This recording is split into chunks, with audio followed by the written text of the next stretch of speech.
Bincang-bincang hukum. Fiat Justitia Ruat Seum. Sekalipun langit runtuh, keadilan harus tetap ditegakkan. Wis, keren kan? Tapi teman-teman, itu merupakan suatu prinsip dasar dalam hukum. Bagi siapa saja yang belajar hukum, prinsip dasar ini harus menjadi pegangan agar dia bisa belajar hukum lebih dalam lagi dan selanjutnya bisa berkiprah di dunia luar dalam bidang hukum. Oke? Tapi sebelum kita melanjutkan video ini, saya mengucapkan selamat merayakan Hari Raya Idul Fitri bagi teman-teman saya yang merayakannya. Mohon maaf lahir dan batin. Oke teman-teman, seperti janji saya pada video sebelumnya, saya akan berusaha memberi informasi terkait hukum dan berusaha menjelaskan hal-hal sepele dalam dunia hukum. Nah, dalam video kali ini saya akan berusaha menjelaskan dua model tindak pidana yang rentan terjadi di tengah-tengah masyarakat, yaitu tindak pidana pencurian dan penggelapan. Oke. Untuk tindak pidana pencurian mungkin akan sangat mudah kita pahami. Tapi kita sedikit agak kesulitan memahami apa itu tindak pidana penggelapan. Nah, secara umum, tindak pidana pencurian itu diatur dalam pasal 362 KUHP. Bunyinya seperti apa? Nah, kalau kita baca utuh, saya pun dan saya yakin teman-teman akan pusing dengan bahasa undang-undang yang seperti saya sampaikan dalam video sebelumnya itu kaku dan membosankan, dan kadang antar kalimat-kalimat itu antar kata itu tidak sinkron sehingga sulit untuk dipahami. Tapi saya akan menjelaskan intinya saja, intisari. Pasal 362 itu menjelaskan barang siapa mengambil barang milik orang lain tanpa sepengetahuan orang tersebut dan secara melawan hukum, itu dikategorikan sebagai pencurian. Contohnya apa? Ya, saya yakin teman-teman tahu contoh pencuri itu seperti apa. Lompat pagar dan lain-lainnya, dan saya yakin teman-teman akan dengan sangat mudah memahami hal ini.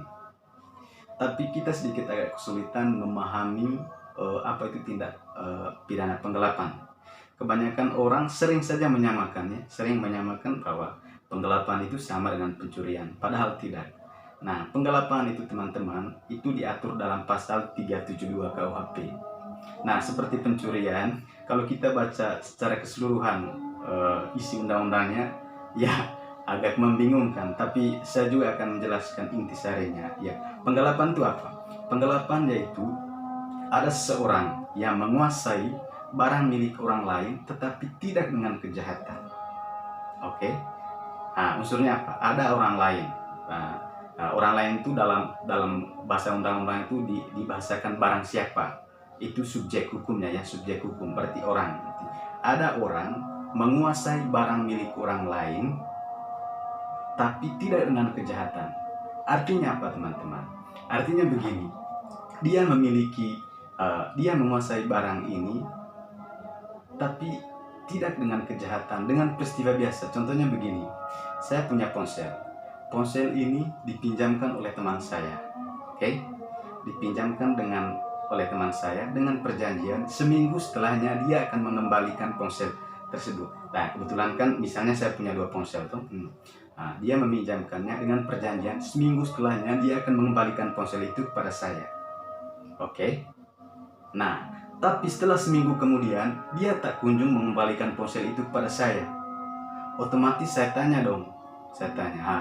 Kemudian ketika saya tanya, sebelumnya saya mendapat informasi bahwa ponsel milik saya itu, sebelum saya tanya langsung ke dia misalnya, saya mendapat informasi dari tetangga saya misalnya bahwa ponsel tersebut telah dia jual. Oke? Ponsel tersebut telah dia jual.